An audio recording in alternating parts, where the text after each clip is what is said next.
Ang susunod na programa ay rated PG. Ito ay nangangailangan ng patnubay at gabay ng magulang para sa mga batang manonood.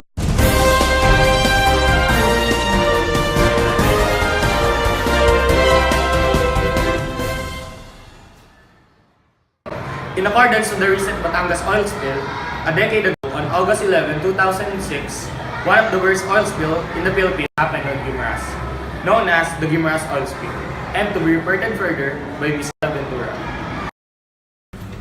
The Guimaras oil spill occurred in the Panay Gulf on August 11, 2006, when the oil tanker MT Solar 1 sank off the coast of Guimaras and Negros Islands in the Philippines, caused what is considered as the worst oil spill in the country.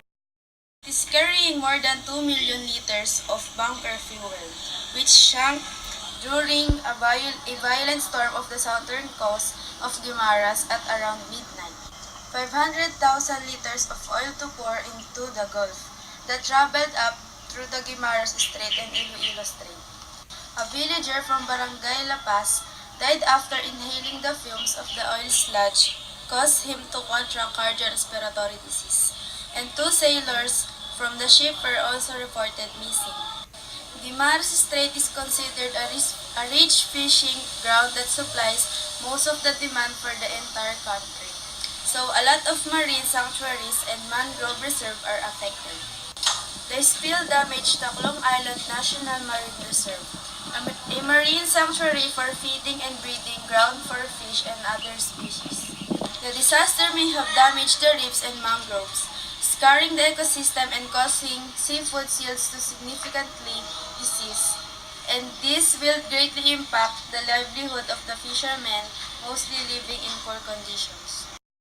The government evacuated and affected families who have been exposed to the toxic elements of the crude oil since people contracted skin disease associated with these elements. The Philippine Coast Guard stated that the spill has affected 20 communities in 4 municipalities in Guimaras, and also 127 communities in Iloilo Province and 17 others in Negros Occidental. This is Carla Ventura reporting. Back to you, JB Apoyco.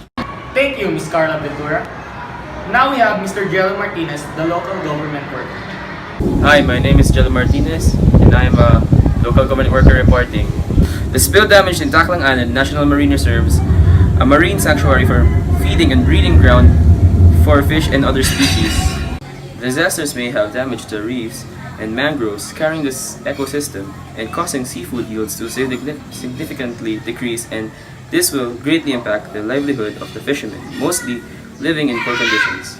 Some components of oil called volatile organic compounds may cause lung irritation. The contact of skin with oil and dispersions may cause dermatitis and increase the risk of skin infections. Other common symptoms that appear after the direct exposure to the oil spilled are memory loss, dizziness and irritability, headache, nausea and vomiting, chest pain, coughing and lung problems, fatigue, skin injuries, rash and blisters, eye sores, confusion.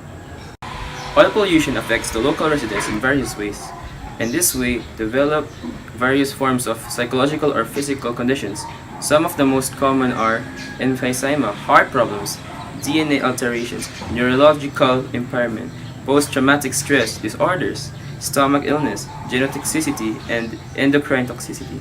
The prolonged exposure to environmental pollution, especially air and water pollution, caused by oil spills may result in an increased risk for developing the following conditions: melanoma, skin cancer, lung cancer, liver cancer, hepatitis, and leukemia.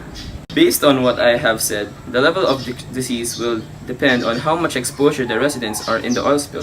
This kind of disaster should not be denied and should be taken care of by the government officials. Of fuel oil from Chevron Batangas spilled into Batangas Bay last Tuesday.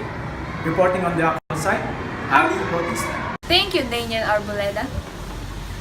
According to Chief District Commodore Rolando Legaspi, at 5 p.m. on February 2, Chevron reported to their Batangas station that bunker fuel was accidentally discharged during unloading operations from the Chevron depot to the motor tanker MT Sunrise Sampaguita. Chevron laid out a 200-meter oil spill boom and absorbent pipe pods to contain the spill, measuring some 60 to 80 meters around the affected area. Legazpi said that the oil spill was from reported leakage at the distribution pipeline installed from the deep. During the cleanup, about 60 liters of spilled bunker fuel and 5 grams of oil and water mixture were recovered. It is hazardous to the environment and its chemical compound might be damaging to the water and marine resources. Chief Inspector Manuel Maligaya said that oil spill had been contained with the cooperation of PCG, the Department of Energy, Chevron, and the San Pascual Disaster Risk Reduction Management Unit. He said local authorities have conducted an ocular inspection of the affected area and they received no fish kills. This is Ali Bautista report. Back to you, Daniel Arboleda. Thank you, Ali Bautista. Ms. Carla said earlier in regards to the events that occurred, that in regards to the oil spill, that we should take precautions to reduce the incoming occurrences of these events. I think the captains of the ship should take preliminary inspections in order to secure its cargo so that this kind of occurrences such as oil spills may not happen.